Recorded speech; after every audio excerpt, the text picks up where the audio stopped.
Matt Alt here. I'm checking in from America, where I am visiting en route to the Anime NYC convention, which is happening in New York City this weekend. And this is actually part of my toy collection. I store some of it in the United States because my house in Japan is so small. And one of the things I love to do when I come back to the States is check in to see what condition my toys condition is in. But the reason I wanted to talk to you today isn't to show this off or to brag about my collection like some people do, because I don't actually see this as any kind of brag-worthy thing. It's just something I do. I wanted to talk a little bit about how much fandom, anime fandom, has changed since I was a kid in the 1980s.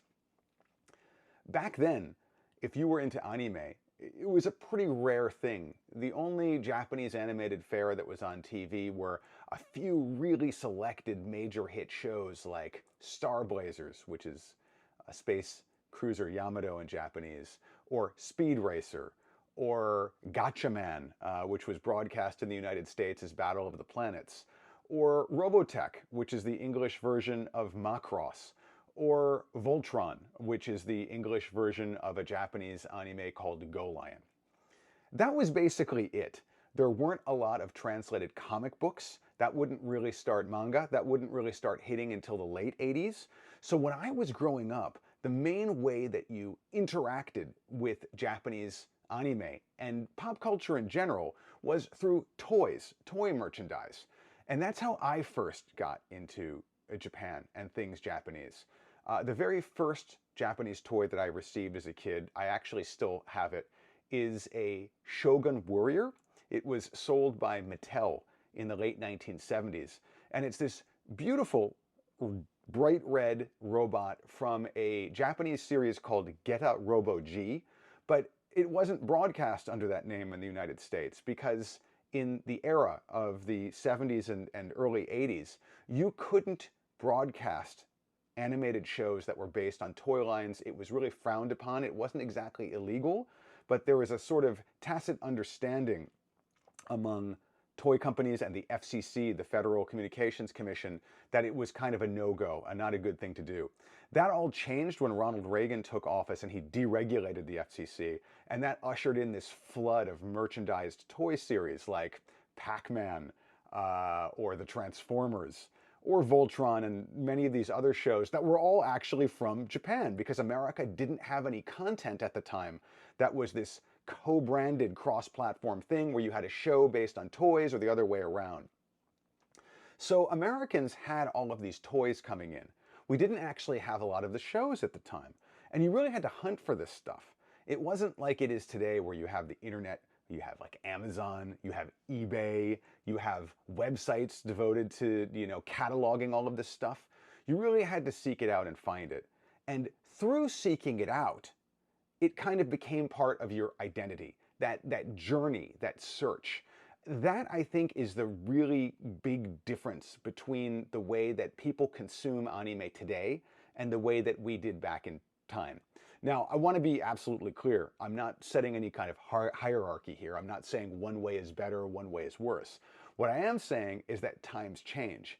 And I am actually really looking forward to going to Anime NYC and seeing how young people today interact with anime, manga, and things like that, because they are so ubiquitous in the modern marketplace now. You can just stream manga or anime almost minutes after it airs in Japan. It's very faithful to the original. It's often just subtitled. It's not even dubbed. The manga are served up in Japanese format, which is to say, flipped as comparison to the American style. So modern day anime fans are much more in sync with what Japanese fans are reading and looking at and, kind of geeking out over. And that brings us to another big difference between then and now. These toys, you can probably see some of the boxes behind me, they're all robots. And that was the big trend in anime and manga back in the basically 70s through early 90s, when I was at the peak of my anime fandom as a kid. Taste change, times change, And now robots aren't really on the menu anymore when it comes to anime. Slice of life fantasies that are set in Japanese schools. There's a lot of cute girls. That would actually, I'd say, that's been the dominant style of Japanese anime character since the basically early 2000s. There's reasons for these shifts and changes, which we can get into in another episode. But the robot era, which I grew up in, is over. I mean, there are, of course, series, shows, manga, whatever, that have giant robot characters in them, but they're absolutely the minority compared to what people are consuming now. Back when I was a kid, it was more about macho fantasies. You were like basically the equivalent of a fighter pilot getting behind the wheel, stick, whatever, of a giant robot and fighting these epic battles where the fate of the Earth or even the universe hung in the balance. Now modern anime tends to focus more on the internal states of its characters who are thrown into situations that are beyond their ability to control or their understanding, and they flourish nonetheless underneath these kind of horrific things that are being thrown at them.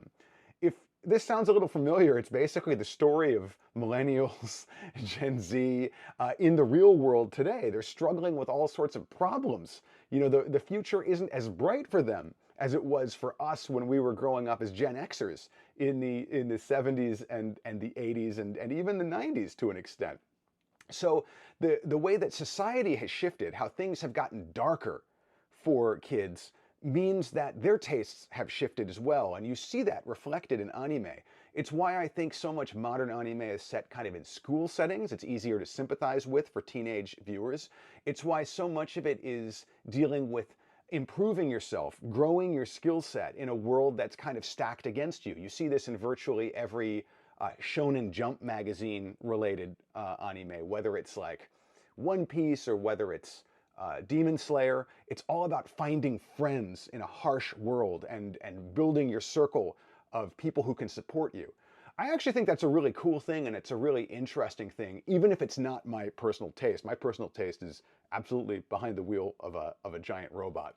But anyway, just to bring things back, I am going to Anime NYC, which is this weekend, August 24th, 2024 in New York City. And I'm hopefully going to be filming a little bit there. And I am really looking forward to trying to document and pull out some of the differences between the way that I, who grew up on, I'm like an early American anime kid. We didn't even have a name for it back then. We called it Japanimation. Comparing my experiences to those of young people who are total hardcore anime fans, I've literally never been to an anime convention. They didn't exist when I was a kid growing up. So this is going to be an adventure for me. And I hope to share it with you. And stay tuned. I'll be posting more soon. If you like this, as always, please subscribe, tell your friends. And if you happen to be at Anime NYC, please look me up. I'm going to be posting a link in the description below that leads to my newsletter, the Pure Invention newsletter. And it talks about the schedule. I'm going to be giving a talk, several talks actually, that you might find very interesting. So I will catch you soon, and thanks for watching.